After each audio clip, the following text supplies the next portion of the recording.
하나님의 말씀은 요한계시록 18장 1절에서 8절입니다. 받들어 읽습니다. 이 일들 후에 내가 보니 또 다른 천사가 큰 권세를 가지고 하늘에서 내려오는데 땅이 그의 영광으로 인하여 환하여지더라. 그가 큰 음성으로 힘있게 외쳐 말하기를 큰 바벨론이 무너졌도다 무너졌도다.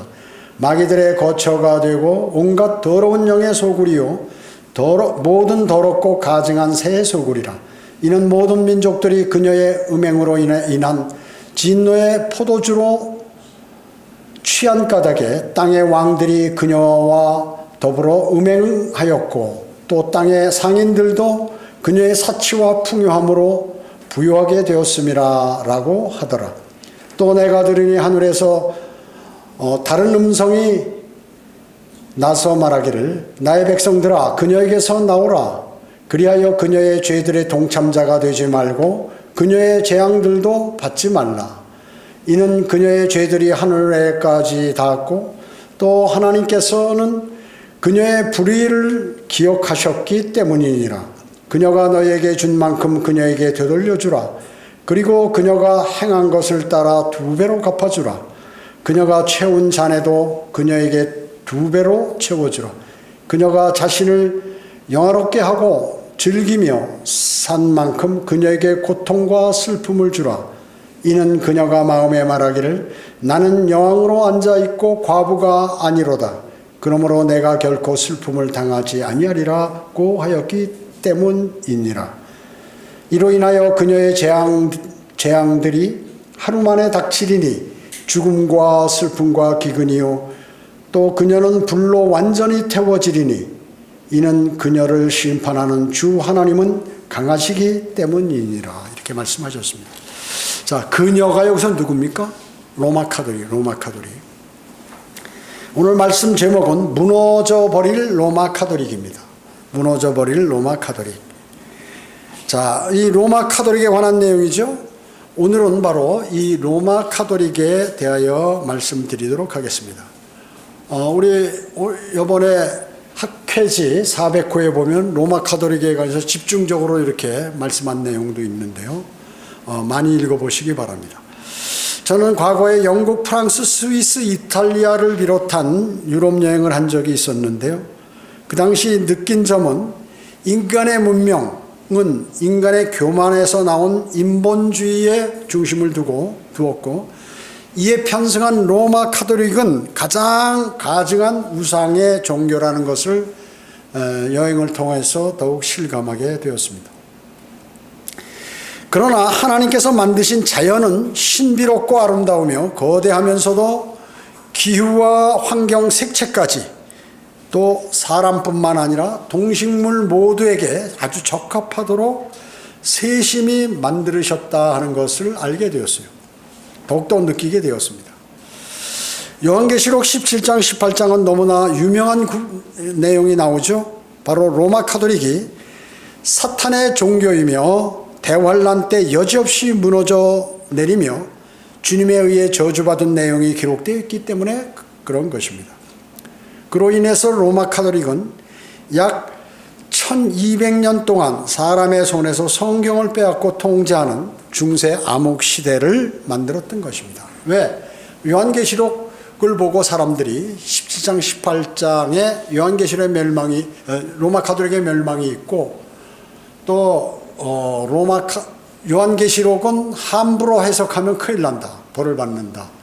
그래서 묵시록이라는 이름으로 이렇게 했습니다. 그래서 사람들 손에서 성경을 뺏고 라틴어로 설교하고 이런 일들이 있었던 것이죠. 자, 그러면 첫 번째, 인간이 소유한 육신의 정욕, 안목의 정욕, 생의 사랑은 끝이 없습니다.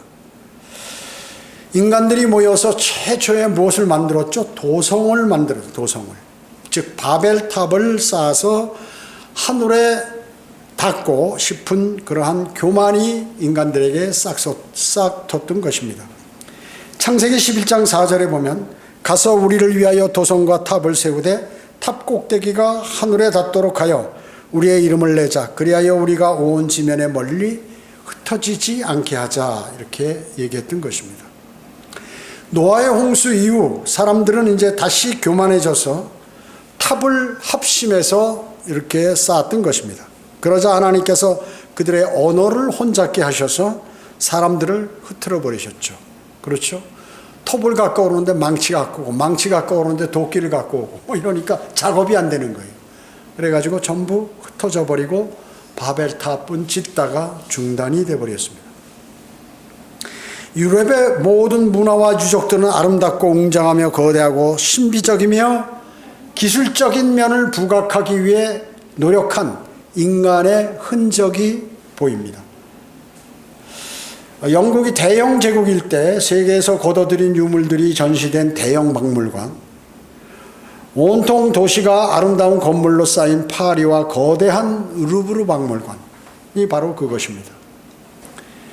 인간 왕들의 권위를 상징하는 영국의 버킹엄 궁전, 프랑스의 베르사유 궁전 또한 인간의 자존심입니다. 야, 우리 인간도 이렇게 아름답고 거대하고 것을 만들 수 있다라고 이렇게 자부하는 것이죠. 프랑스의 루이 14세 왕 시절에 지은 베르사유 궁전 내부의 내부의 조경과 그리고 각종 조각품 그리고 거기 있는 분수 아름다운 건축물들은 가히 아름답고 웅장합니다. 대리석으로 전부 만들어가지고요.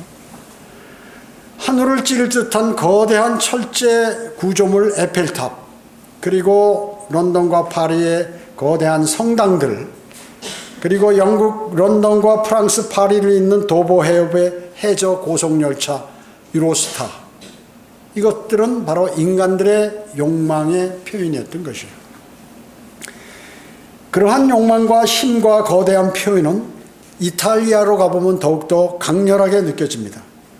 현대에도 건축하기 힘든 5만 명을 수용할 수 있는 거대한 돌들로 건축한 원형 경기장인 콜로세움, AD 70년으로부터 80년 사이에 이런 것을 건축했다는 것이죠. 볼 때 그것을 보면서 그리스도인의 학살 장면이 떠오르게 되었던 것입니다. 또 바다의 도시, 항구의 도시인 베네치아, 이탈리아 베네치아의 화려한 공예품, 유리 제품, 직물이 관광객을 유혹하고 있습니다. 그리고 산마르코 성당은 아주 마치 궁전과 같이 그렇게 건설되었습니다. 로마 카톨릭이 있는 곳에는 그렇기 때문에 늘 돈과 장사들이 항상 판을 쳤던 것입니다. 종탑에 오르려면 돈을 내요. 종이 이렇게 종탑이 높은데 그 꼭대기까지 가서 구경하려면 올라가는데 몇 입을 내야 돼요. 달러 몇 입을 내요. 지폐나 동전을 내요. 그리고 그 초를 살려면 그 초가 요만한 건데 그것도 역시 돈 내고 사고, 성당 안으로 들어가서 이제 사람들이 오니까 거기다 초를 붙여가지고 불을 붙여서 이렇게 그 앞에다 놓고 그렇게 합니다. 그뿐만 아니라 화장실 들어가려면 돈 내고, 성당 꼭대기 관망대에서 관망하려면 돈 받고, 성당마다 곳곳에 돈통이 준비돼서 마치 절에다 돈통 놓은 것 마냥 다 사람들이 뭐 이왕역까지 왔는데 자선사업 비슷하게 이렇게 돈을 놓고 가게 됩니다. 또 비둘기들이 어마어마하게 많은데 그 밥을 파는 사람들, 카톨릭께서 하여튼 사용하는 여러 가지 기물들을 성당 내에서 판매하고 있습니다. 기념품으로 다 판매하고 있어요. 어마어마해. 하루에도 뭐 수만 명이 거기 몰려오는데 어마어마하게 하여튼 돈을 거둬들이는 것이죠. 조각품들과 우상들을 판매하고 있죠. 그리고 성당 내에는 아주 어둡고 각종 성인이라고 하는 죽은 시체들과 미래들이 곳곳에 있고, 조각품들, 조각 우상들이 득실되는 그러한 교회 안에, 교회라고 하는데 그 성당 안에 그런 것들이 있어요. 그걸 자랑하는 거예요. 야, 이건 과거에 전 세계에서 유명한 작가들이 만든 공예 조각이라고 얘기하는 것이죠. 정말로 마귀의 소굴들이었습니다. 오늘 본문에 있는 말씀과 같이. 출애굽기 20장 4절에 보면 너는 어떤 색인 형상도 내게 만들지 말고, 또한 위로 하늘에 있는 것이나 아래로 땅에 있는 것이나 땅 아래 물에 있는 것이든 있는 어떤 모습이든지 만들지 말며 너는 그것들에 절하지 말고 그것들을 섬기지 말지니라. 이렇게 말씀하셨습니다. 근데 그런 말씀을 전혀 안 지키는 것이. 가장 큰 배교의 극치와 마귀의 소굴은 역시 바티칸, 교황청이죠. 에 있는 성 베드로 성당입니다. 성 베드로 성당이었습니다. 제가 그곳에 들어가니까 막 어지럽더라고요. 어지러워. 다른 사람들은 막 웃고 좋은데 어지러워요. 어지러워. 누가 교회라고 하면서 이러한 마귀들의 소굴을 만들었나 이런 생각을 했던 것입니다. 하나님과 예수 그리스도를 찾으며 경건의 모양만 있을 뿐 경건의 능력을 부인하는 위선자들임을 우리는 알게 되었어요. 사진으로 보는 것보다 현장을 목격함으로써 상상하지 못할 정도로 부패한 집단이 대환란 때 오늘 본문처럼 무너져 내릴 것을 확신하는데 아주 큰 도움을 줬던 것입니다. 성 베드로 대성당은 1454년으로부터 1614년까지 160년에 걸쳐서 건립이 되었습니다. 그 크기는 길이가 약 220m, 그리고 너비가 150m, 그리고 높이가 약 136에서 138m예요. 왜 그렇게 차이가 나냐면 십자가까지 합하면 그 138m가 되기 때문에 그렇습니다. 거대한 대리석 건축물이며 실내 천정 도매는 약 40톤의 금이 입혀 있습니다. 40톤의 금이 입혀 있어요. 베드로 성당 40톤이에요. 40kg이 아니라 40톤, 40톤이에요. 베드로 성당 안에는 천계라는 곳이 있는데 하늘문을 여는 열쇠를 가진 교황이 설교하는 곳이에요. 천계. 천계를 받치는 4개의 큰 기둥이 있는데 마치 굽은 뱀 모양의 똑같은 꽈배기 모양이에요. 꽈배기, 뱀이 틀고 올라가는 것처럼 그렇게 만들어 놨어요. 그 아래, 그 바로 아래는 지하에는 베드로의 유골이 있는 무덤이 있고 가짜 유골이죠. 베드로는 거기 간 적이 없는데 그 위에는 99개의 금촛대 등불을 설치했어요. 베드로 무덤 위에 앞에. 그게 성당 안에다 그거를 다 설치한 거예요. 이렇게 밑에 성당이 있는데 한쪽 부분 지하로 내려가면 여기서 이렇게 보여요. 내려가면 첫 번째 베드로 무덤이 있고 쭉 이제 거기 교황들 그 시신들이 거기 쭉 나열되어 있죠.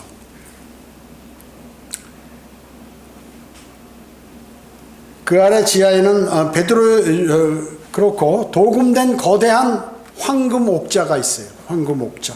황금으로 청동으로 된 옥자. 청동으로 된 옥자가 있는데 거기는 바로 예수 그리스도의 자리라고 그들이 하고 있지만 후일 교황이 이제 그곳에 앉을 거예요. 멸망의 아들이 거기에 앉았다가 전 3년 반 앉았다가 후 3년 반에는 예루살렘으로 옮겨서 이제 옮겨가게 되죠. 성당 내 그쪽으로 옮겨서 적그리스도의 활동을 후 3년 반 하게 되는 것입니다. 성당 내 예수님의 그림과 조각들이 거기 많이 있죠. 그 얼굴이 누구냐 하면 제우스 신의 얼굴이에요. 실제 유대인인 예수 그리스도의 얼굴이 아니라 제우스 신. 그들이 이방 신 제우스의 신 모습으로 바꿨고 마리아의 얼굴은 여신상 얼굴로 바꿔버렸습니다. 교황의 복장은 붉은 옷에 교황의 금문장, 금술 장식, 그리고 금 십자가 목걸이, 십자가 반지, 머리에는 금과 보석으로 된 모자를 쓰고 붉은 망토와 붉은 가죽신, 그리고 금열쇠인 요술방망이를 들고 있고 허리와 등이 굽은 마치 동화에 나오는 요괴 마귀 모양을 하고 있는 것입니다. 전 세계에서 가장 작은 나라지만 바티칸이 세계에서 세계를 장악하고 있는 그러한 국가인 것입니다. 종교 국가는 분리하도록 되어 있죠, 성경상. 그런데 권력의 눈이 어두워 세상 권세자의 하수인이 그들은 돼버린 것입니다. 바티칸은 미국의 모건은행, 샤라 맨하탄 은행, 뉴욕 제일은행, 은행 신탁회사에 큰 투자를 하고 있습니다. 카톨릭 교회는 미국에서 가장 큰 주식회사입니다. 가장 큰 회사, 주식회사. 그뿐만 아니라 바티칸의 순금 저장량은 수백만 달러에 이른다고 합니다. 카톨릭 교회는 그들의 부는 너무나 엄청나죠. 도저히 평가할 수가 없을 정도로 많습니다. 그러기에 교황은 세계에서 제일 부유한 사람입니다. 부유한 사람. 최고의 장사꾼, 위선자, 적그리스도, 거짓 종교자, 사탄의 하수인이 바로 교황이라고 종교개혁자들이 필라델피아 교회 종교개혁자들이 그렇게 말했고, 필라델피아 교회 시대의 신실한 그리스도인들이 그렇게 평가했습니다. 그리고 성경에도 요한계시록 17장, 18장에 자세하게 기록이 되어 있습니다. 교황은 가난한 이탈리아 사람들에게 다가와서 머리에다 손을 놓고 너를 축복하노라 하고 그냥 지나가 버린다. 그는 위선자입니다. 두 번째, 큰 바빌론은 요한계시록 17장과 18장에 나오는 큰 바빌론은 로마 카톨릭을 말하는 것입니다. 바빌론을 얘기하는 게 아니에요. 또 바빌론 종교를 얘기하는 게 아니에요. 로마 카톨릭을 얘기하는 것입니다. 로마 카톨릭의 비성경적인 잘못된 가르침을 제가 몇 가지 말씀드리면 8가지가 있는데, 첫째로 인간 중보자에게 기도해야 한다고 하면서 침례인 요한, 안드레, 마테, 마가, 누가, 요한, 하늘의 여왕 마리아에게 그들은 기도해요. 마리아에게 기도해요. 이번에 임명된 그러한 교황도 마리아에게 기도합시다 하고 외치고 난리를 치잖아요. 디모데전서 2장 5절에 하나님은 한 분이시요 하나님과 사람 사이에 중보자도 한 분이시니 곧 사람이신 그리스도 예수시라. 중보자는 한 사람, 마리아가 될 수 없어요. 오직 한 분, 예수 그리스도란 말이죠. 둘째로 연옥을 거침으로 죄를 씻는다고 거짓말합니다. 연옥을. 로마 카톨릭은 지옥의 중간 단계인 연옥을 1547년 트렌트 공회에서 만들어냈습니다. 죽은 남편을 연옥에서 하늘나라로 끌어올리기 위하여 집을 팔아 돈을 내도록 유도하니 주님께서 뭐라고 말씀하셨냐면 과부들의 집을 삼킨다고 말씀한 그대로 그들은 실행하고 있는 것입니다. 셋째로 세례는 구원의 필수적이라고 가르칩니다. 세례받아야 구원받는다는 거죠. 요한복음 3장 5절은 사람의 물과 성령으로 태어나지 아니하면 하나님의 나라에 들어갈 수 없느니라 이렇게 말씀하셨죠. 여기에서 물을 세례로 가리키는 거예요. 물은 뭐예요? 여기서 얘기하는 물은 육신적인 출생을 얘기하는 건데 세례로 얘기하는 거예요. 그들이. 그리고 물은 물은 육신적인 출생이요. 그리고 성령은 영적인 출생을 얘기하는 건데, 그래서 어머니 뱃속에서 한번 태어나면 육신적으로 태어나면 다시 한번 예수 그리스도를 영접해서 거듭나야 된다. 다시 영적으로 태어나야 된다. 죽은 영이 살아나야 된다는 그러한 말씀인데, 여기서 물을 세례로 가르친다. 베드로전서 3장 21절은 물은 예수 그리스도의 부활하심으로 인하여 이제 우리를 구원하는 모형이니 곧 침례라. 이것은 육체의 더러움을 제거하는 것이 아니라 하나님을 향한 선한 양심의 응답이라 이렇게 말씀하고 있죠. 자, 침례나 세례는 자기가 구원받는 세례는 해당도 안 되고 침례만 있는 것인데, 침례로 구원받는 게 아니다. 육체의 더러움을 제거하는 게 아니다. 뭐냐면 나 구원받았습니다 하는 하나님을 향한 내 선한 양심의 응답이다. 침례라는 것은. 그래서 카톨릭의 영향을 받아가지고 일반 장로교 감리교도 세례를 받으면 구원받은 것으로 이렇게 착각한다고 얘기죠. 그래서 어린아이 자기 아이들 그냥 어떻게 유아 세례라도 받으려고 난리를 치는 거예요. 신앙 고백을 할 수 없는 아이에게 세례를 주면 마치 구원받는 것처럼 그렇게 착각하고 있다 하는 것입니다. 주 예수 그리스도를 개인의 구주로 영접하여 구원을 받는 것은 성경의 그러한 진리인 것입니다. 넷째로 그들은 매일 아침 피 없는 희생 제사를 드리죠. 그것을 미사라고 합니다. 그런데 사제가 기도하면 포도주와 빵이 예수 그리스도의 몸과 피로 변한다고 하는 것이죠. 어린아이도 속지 않는 말을 그렇게 하고 있는 것입니다. 다섯째는 로마 가톨릭이 사용하는 성경은 구약 39권 플러스 외경 7권을 추가해요. 그래서 그들의 구약은 46권입니다. 46권. 외경까지를 성경으로 치고 있다 하는 것이죠. 여섯 번째는 가톨릭 사제들만 죄를 용서할 수 있다는 그러한 거짓 교리를 말하는 것입니다. 죄를 제거하는 것은 주님의 보혈과 부활을 믿는 그분을 영접하는 사람만이 가능한 것인데 사제가 죄를 용서할 수 있다고 거짓말을 하는 것입니다. 그렇기 때문에 사제에게 고해성사를 하는 것입니다. 그러면 사제가 받아서 하나님께 알린다는 것이죠. 일곱 번째는 베드로를 반석으로 하여 교회를 세웠다고 거짓 주장을 내세우는 것이죠. 베드로라는 말은 반석이 아니라 페트로스, 그것은 돌멩이란 뜻입니다. 그래서 베드로는 아내가 있죠. 베드로 안에 있습니다. 총각 아니에요, 베드로가.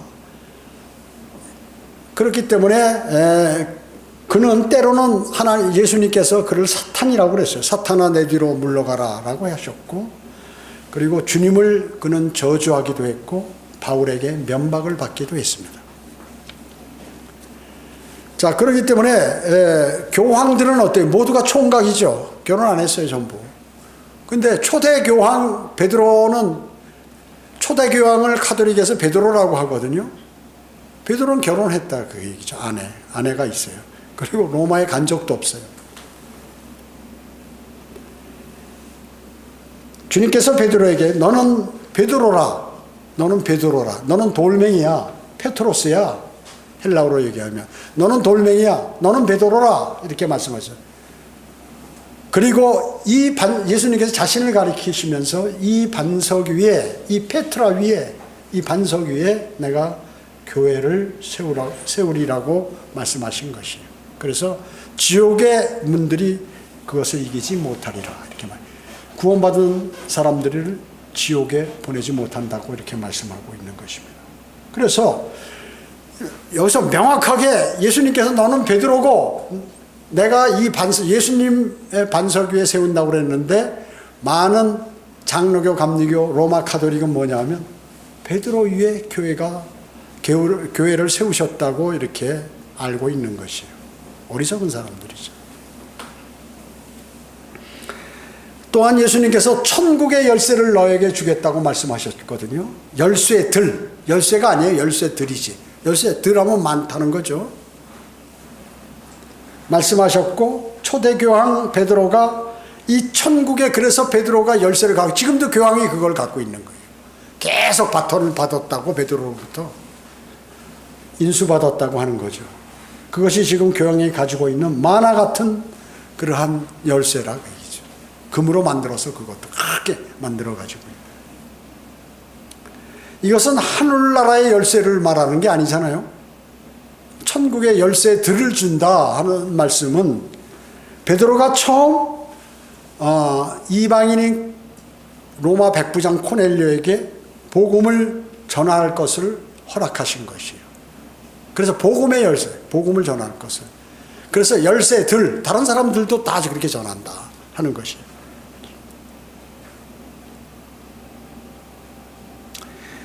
다시 한번 말씀드리면 여기서 천국의 열쇠들이라고 하는 것은 여러 개의 열쇠를 말하며 여러 사람이 복음을 전할 것을 말씀하고 계시는 것입니다. 여덟 번째, 교황은 양육하는 아버지란 뜻입니다. 그러나 성경에서는 또 땅에 있는 사람을 너희 아버지라 부르지 말라. 이는 너희 아버지는 한 분 곧 하늘에 계신 분이시기 때문이라. 이렇게 말씀하고 계세요. 마태복음 23장 9절에서요. 러크만 목사님은 모든 교황은 멍청하고 부드럽고 약사 빠른 위선자고 교활한 정치 종교꾼이라고 이렇게 말씀하셨어요. 멍청하고 부드럽고 약사 빠르고 위선적이고 교활한 정치 종교꾼. 교황을 따르는 자는 주로 술 판매하는 사람, 주류 판매자, 그리고 밀매업자, 금품 횡령자들이 주로 많아요. 돈 벌려고 하는 그 사람들이 거기 벌떼처럼 모여든다는 것입니다. 마리아 숭배는 AD 451년 칼케톤 종교회에서 결정했습니다. 그러나 성경에서는 여자는 교회에서 조용히 하라고 했죠. 여자의 머리는 남자고 남자에게 복종하라고 성경은 말씀하고 있습니다. 예수님이나 베드로, 사도 바울도 성경에서 절대 마리아에게 기도한 적이 없어요. 여러분, 성경에서 마리아에게 기도한 사람 있으면 한번 찾아보세요. 없어요. 이제 이 로마 카톨릭은 어때요? 지금 마리아에게 기도한다고. 마리아에게 아베 마리아가 바로 그거예요. 마리아에게 기도하는 것이요. 기도하는 거예요. 그렇기 때문에 성경대로 믿는 사람 가운데 여성 숭배를 하는 사람은 단 한 사람도 없다. 숭배를 하는 사람은 단 한 사람도 없어요. 그 외에 성경에 없는 잠꼬대 같은 헛소리만을 로마 카톨릭은 많이 하는데, 그것들은 뭐냐면 죽은 자들을 위한 기도, 그리고 죽은 사람들, 성도들과 교제를 해요. 이건 마귀들이 하는 거거든요. 이 무당들이나 이런 사람들이 죽은 자들을 불러내가지고 점치고 이렇게 하죠. 점쟁이들이.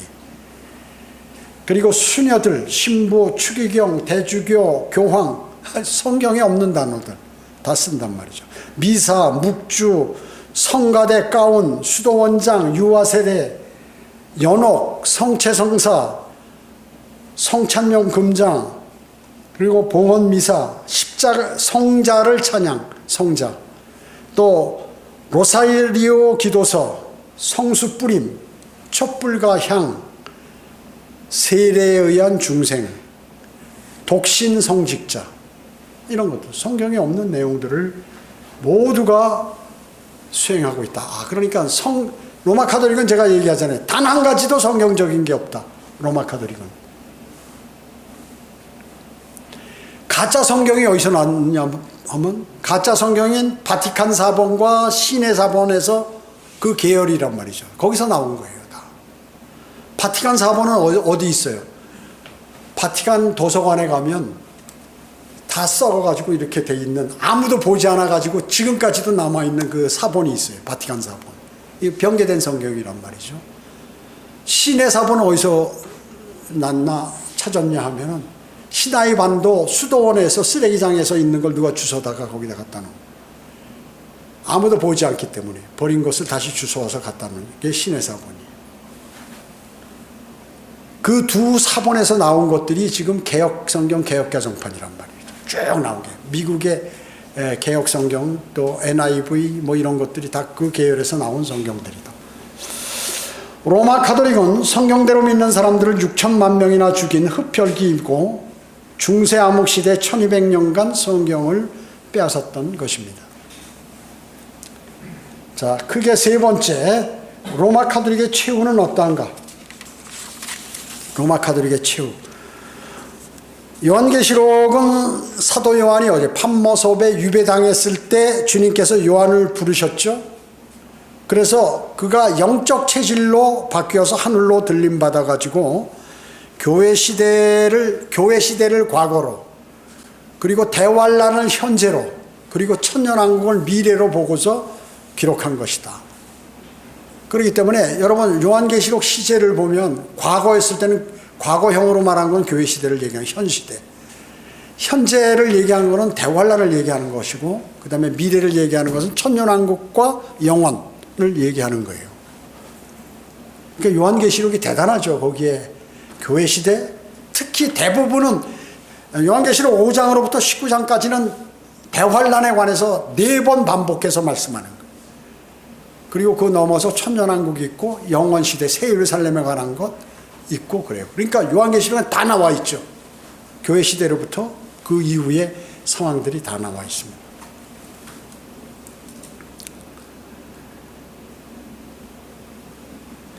자, 그래서 성도들이 휴거된 후에 이 땅에는, 여러분들이 휴거되면 어때요? 이 땅에는 전무후무한 대환란이 일어난다. 대환란. 주님께서 대환란이 얼마나 처절한지를 알기 위해서 제가 아까 말씀드렸듯이 요한계시록에는 4번 반복해서 환란에 관해서 말씀하신, 그 환란 상황에 관해서 말씀하신 것이에요. 왜냐하면 너희 거기 절대로 가지 마라. 들어가지 마라. 거기 들어가면 이와 같이 큰 고통을 받는다 하는 것이에요. 그래서 빨리 지금 이 교회 시대 구원을 받으라는 거죠.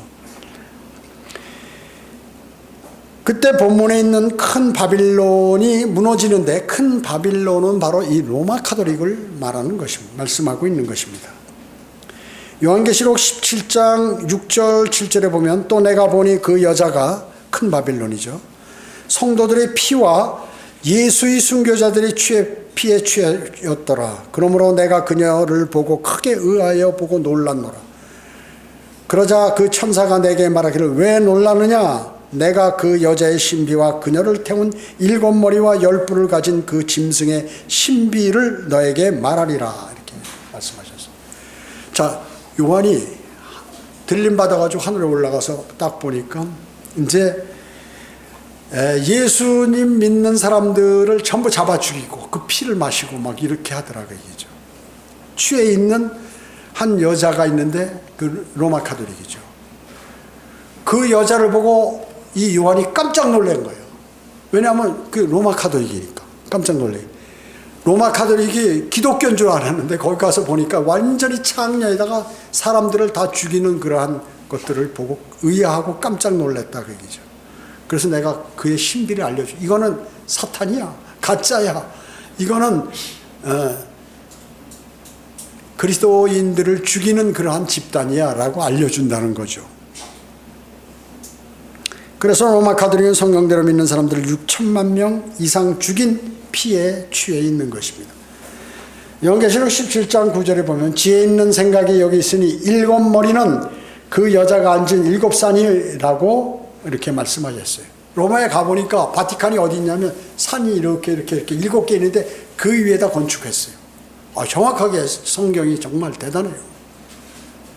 대단합니다. 대단해요. 7산 위에 로마 도시는 7산 위에 거기 앉아 있는 거예요. 요한계시록 17장 18절에 보면, 내가 본 그 여자는 땅의 왕들을 다스리는 큰 도성이라. 땅의 왕들, 대통령, 왕들 다스리는 큰 도성이라. 로마 카톨릭이요. 왜냐하면 로마 교회가 정치, 경제, 사회, 문화, 군사를 조정하기 때문에 세계적으로 조정하고 있는 것입니다. 그래서 전쟁이 일어나면 꼭 양 당사 국가에게 교황이 한마디 해요. 야, 평화를 유지해라. 대통령이 되면 누구나 다 교황을, 아련이라고 그러죠. 아련이 뭐예요? 왕을 보는 걸 아련이라고 그래요. 보고 싶어 해요. 그래야 자기 인기가 올라가니까. 미국 대통령까지도 그래요. 미국 대통령까지도.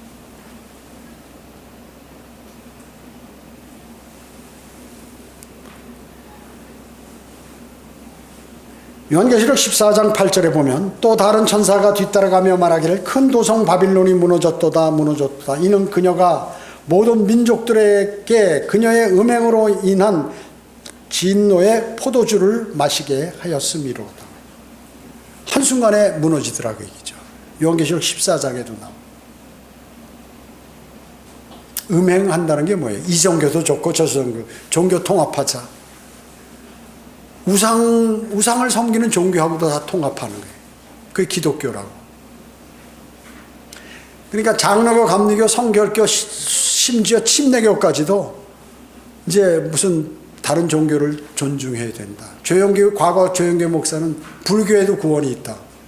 그렇게 얘기하죠. 그러니까 정신이 이상해진 거예요. 마귀가 그를 관장해가지고 헛소리하게 만드는 거예요.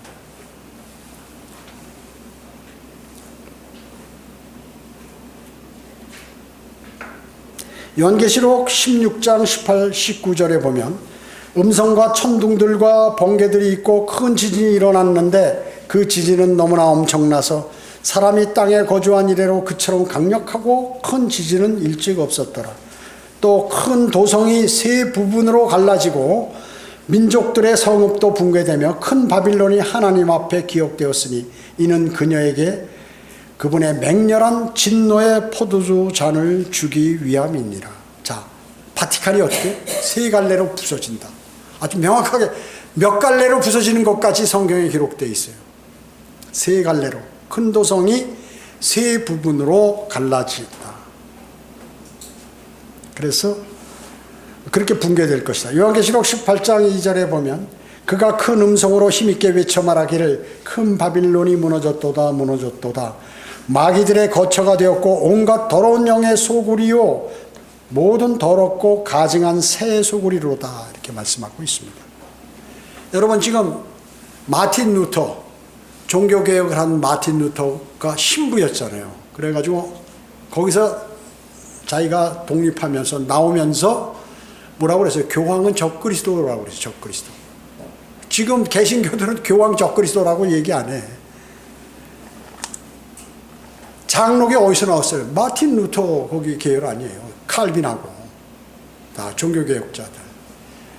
칼빈이지 원래는 장로교는 칼빈이고 퓨리탄들이 이제 마틴 루터 계열이고 그 다음에 이제 감리교 있고 그런데 하여튼 그런데 지금 사람들은 일반 제도권 교회들은 로마 카톨릭이 적그리스도라고 얘기 안 해. 적그리스도가 있고 적그리스도들이 있잖아요. 들에 속하는 거지. 들에 속하는 거지. 앞으로 교황 가운데 적그리스도가 나올 확률이 대단히 크다. 지하에 있는 끝없이 깊은 구렁에 있는 유다 이스카리오 영이 올라오고 하늘에 사탄의 혼이 내려와서 교황의 몸속으로 들어가고 이게 적그리스도예요. 적그리스도. 그래서 교황이기 때문에 전 3년반에는 어때요? 멸망의 아들로 그래서 여기 그 바티칸 궁에 그 베드로 성당 거기에 앉아 있다 그 얘기죠. 그 하다가 자리를 옮겨서 적그리스도가 되어가지고 적그리스도가 되어서 후 3년 반에 이제 예루살렘의 하나님의 성전 거기에 들어가서 예수 그리스도께서 통치하실 그 자리에 앉아가지고 자기가 하나님이라고 하면서 후 3년 반을 통치하는 것입니다. 그리고 사탄에게 제사를 하는데 유대인들 10분의 1을 다 목을 쳐서 거기다 제물로 바치고 그 피를 마시고 그 제사장들이 그런 일들이 후 3년 반의 대환란 때 벌어지게 된다는 것이죠. 요한계시록 18장 9절로 13절에 보면 모든 상인은 로마 카톨릭 때문에 많은 돈을 그동안 벌 수 있었어요. 제가 아까 서두에 말씀드렸죠. 그 여행 가는데 돈을 그렇게 많이 벌고 있다고 그 사람들이. 비둘기 밥 팔고 화장실 비용 받고 기념품, 옷, 화장품, 각종 공예품, 성당 내 관람 비용, 박물관 입장료, 성물을 또 팔아서 벌던 이러한 것들을 벌 수 없기 때문에 그들이 막 통곡을 하는 거예요. 이제 우리 다 굶어 죽는다. 야단은 치는 장면이 나오는 것입니다. 사람들은 로마 카톨릭 교도가 되면 부담 없이 아주 믿기가 좋은 종교라고 그러죠. 그래서 로마 카톨릭 많이 가요. 왜? 거기서 술도 먹죠. 담배도 피죠. 신부하고 술도 같이 밤에 가서 맥주집 가서 맥주 먹고 이렇게 놀죠. 편하다고요. 사업하기 좋죠. 그렇기 때문에 제약이 요소가 거의 없고 하기 때문에 많은 사람들이 폭넓게 모이는 거 사업하기도 좋고 아주 거기에 인간을 사랑하는 인격적인 사람들이 많이 모인 곳이라고 얘기하는 것이 로마 카톨릭이에요. 그래서 로마 카톨릭 교도들이 여러분이 전도직 그들에게 나누지 못하면 피 웃어요. 여기서 배교에서 나간 사람들이라고 자기 얘기에서 배교자들이라고 마귀의 자식들이라고 그래 심지어. 그래서 절대 여러분들이 로마 카톨릭 교도에게 복음 전하면 대단한 사람이에요. 거기서 허술한 사람이나 영접하죠. 개신교를 우습게 알아요. 로마 카톨릭은.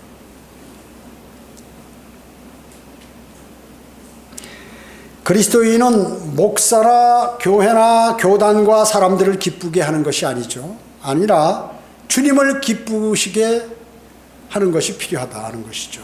여러분은 주님을 기쁘시게 하는 사람이 되어야 돼요.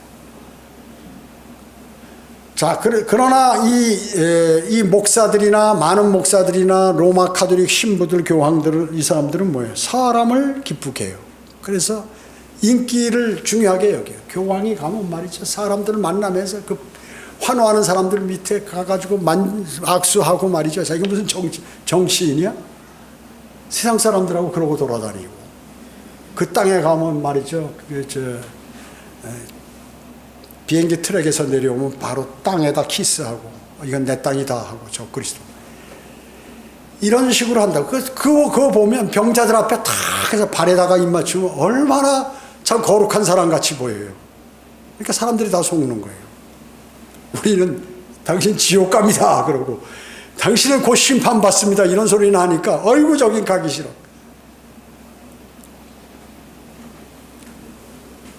그러기에 무지몽매한 가톨릭 교도들에게 복음을 전해서 구원시켜야 하는 것입니다. 많은 사람들에게 깨닫도록 가톨릭의 현재 창녀의 임무를 알리고 그 가면을 벗겨야 하는 거예요. 그래서 이런 설교를 하는 거지. 일반 교회들은 이런 설교 안 해요. 왜냐하면 무서워서. 그것도 그렇고 사람들이 싫어하니까 저 심판이나 얘기하고 다른 종교를 비방하고 그러기 때문에 싫어해요, 사람들이. 그러니까 성경대로 믿는 교회만 할 수 있는 설교예요, 이게.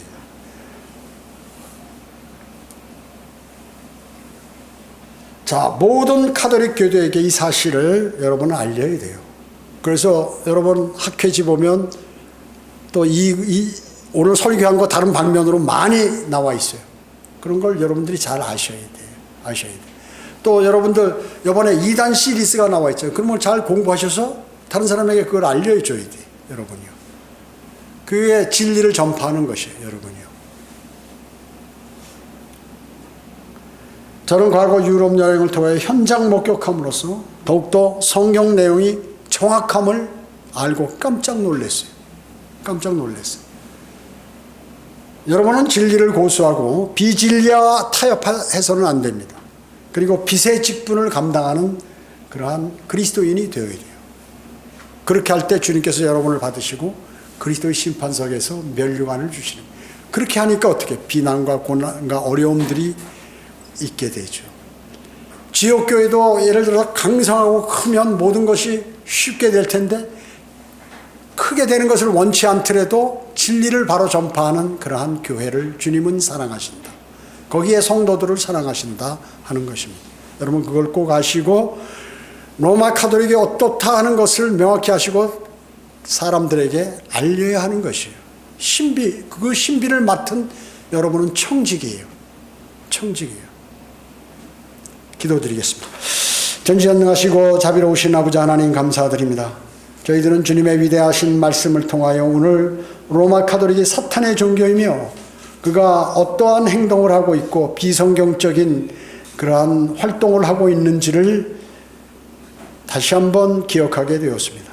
우리 마음에 새겨서 멸망으로 향하는 사람들에게 복음과 진리를 전파하는 그러한 그리스도의 군사로서의 삶을 살아가도록 주님 인도해 주시기 원합니다. 은혜 감사드리오며 다시 오셔서 저희를 데려가실 주 예수 그리스도의 이름으로 기도드립니다. 아멘.